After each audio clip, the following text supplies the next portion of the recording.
कश्मीरी सेब। कल शाम को चौक में 2-4 ज़रूरी चीज़ें खरीदने गया था। पंजाबी मेवा फरोशों की दुकानें रास्ते में ही पड़ती है। एक दुकान पर बहुत अच्छे रंगदार गुलाबी सेब सजे हुए नजर आए। जी ललचा उठा। आजकल शिक्षित समाज में विटामिन और प्रोटीन के शब्दों में विचार करने की प्रवृत्ति हो गई है। टमाटो को पहले कोई सेंत में भी न पूछता था, अब टमाटो भोजन का आवश्यक अंग बन गया है। गाजर भी पहले गरीबों के पेट भरने की चीज़ थी। अमीर लोग तो उसका हलवा ही खाते थे। मगर अब पता चला कि गाजर में भी बहुत विटामिन है। इसलिए गाजर को भी मेज़ों पर स्थान मिलने लगा। और सेब के विषय में यह कहा जाने लगा कि एक सेब रोज़ खाइए तो आपको डॉक्टरों की ज़रूरत न रहेगी। डॉक्टर से बचने के लिए हम नीम कोड़ी तक खाने को तैयार हो सकते हैं। सेब तो रस और स्वाद में अगर आम से बढ़कर नहीं है तो घटकर भी नहीं। हाँ, बनारस के लंगड़े और लखनऊ के दशहरी और बम्बई के अल्फांसो की बात दूसरी है। उनकी टक्कर का फल तो संसार में दूसरा नहीं है। मगर उनमें विटामिन और प्रोटीन है या नहीं है, तो काफ़ी है या नहीं, इस विषयों पर अभी किसी पश्चिमी डॉक्टर की व्यवस्था देखने में नहीं आई। सेब को यह व्यवस्था मिल चुकी है। अब वह केवल स्वाद की चीज़ नहीं है, उसमें गुण भी है। हमने दुकानदार से मोल भाव किया और आधा सेर सेब मांगे। दुकानदार ने कहा, बाबूजी, बड़े मज़ेदार सेब आए हैं, खास कश्मीर के, आप ले जाइए, खाकर तबीयत खुश हो जाएगी। मैंने रुमाल निकालकर उसे देते हुए कहा, चुन चुन कर रखना। दुकानदार ने तराजू उठाई और अपने नौकर से बोला, लौंडे, आधा सेर कश्मीरी सेब निकाल ला, चुन कर लाना।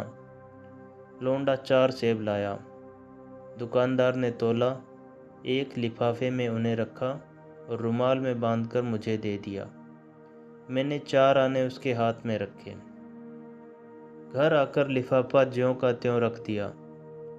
रात को सेब या कोई दूसरा फल खाने का फ़ायदा नहीं है। फल खाने का समय तो प्रातःकाल है। आज सुबह मुंह धोकर जो नाश्ता करने के लिए एक सेब निकाला तो सड़ा हुआ था। 1 रुपये के आकार का छिलका गल गया था। समझा, रात को दुकानदार ने देखा न होगा। दूसरा निकाला, मगर यह आधा सड़ा हुआ था। अब संदेह हुआ, दुकानदार ने मुझे धोखा तो नहीं दिया है।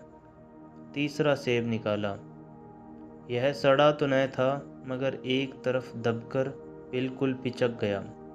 चौथा देखा, वह यूं तो बेदाग था, मगर उसमें एक काला सुराख था, जैसा अक्सर बेरों में होता है। कांटा तो भीतर वैसे ही धब्बे जैसे कीड़े बेर में होते हैं। एक सेब भी खाने लायक नहीं। 4 आने पैसों का इतना गम न हुआ जितना समाज के इस चारित्रिक पतन का। दुकानदार ने जानबूझकर मेरे साथ धोखेबाजी का व्यवहार किया। एक सेब सड़ा हुआ होता तो मैं उसको क्षमा के योग्य समझता, सोचता उसकी निगाह न पड़ी होगी, मगर चारों के चारों खराब निकल जाएं, यह तो साफ धोखा है। मगर इस धोखे में मेरा ही सहयोग था। मेरा उसके हाथ में रुमाल रख देना मानो उसे धोखा देने की प्रेरणा थी। उसने भाप लिया कि महर्षि अपनी आंखों से काम लेने वाले जीव नहीं हैं और न इतने चौकस हैं कि घर से लौटने आएं। आदमी बेईमानी तभी करता है जब उसे अवसर मिलता है।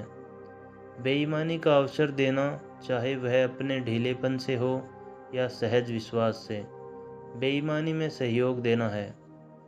पढ़े लिखे बाबुओं और कर्मचारियों पर तो अब कोई विश्वास नहीं करता। किसी थाने या कचहरी या म्यूनसिपैलिटी में चले जाइए, आपकी ऐसी दुर्गति होगी कि आप बड़ी से बड़ी हानि उठाकर भी उधर न जाएंगे। व्यापारियों की साख अभी तक बनी हुई थी। यूँ तौल में चाहे छटाक आज छटाक कस लें, लेकिन आप उन्हें 5 की जगह भूल से 10 के नोट दे आते थे तो आपको घबराने की कोई ज़रूरत नहीं थी। आपके रुपए सुरक्षित थे। मुझे याद है, एक बार मैंने मुहर्रम के मेले में एक खोंचे वाले से 1 पैसे की रेवड़ियाँ ली थी और मैंने पैसे की जगह अठन्नी दे आया था। घर आकर जब अपनी भूल मालूम हुई तो खोंचे वाले के पास दौड़ा गया। आशा नहीं थी कि वह अठन्नी लौटाएगा, लेकिन उसने प्रसन्नचित्त से अठन्नी लौटा दी और उल्टे मुझसे क्षमा मांगी। और यहाँ कश्मीरी सेब के नाम से सड़े हुए सेब बेचे जाते हैं। मुझे आशा है पाठक बाजार में जाकर मेरी तरह आंखें न बंद कर लिया करेंगे, नहीं उन्हें भी कश्मीरी सेब ही मिलेंगे। धन्यवाद।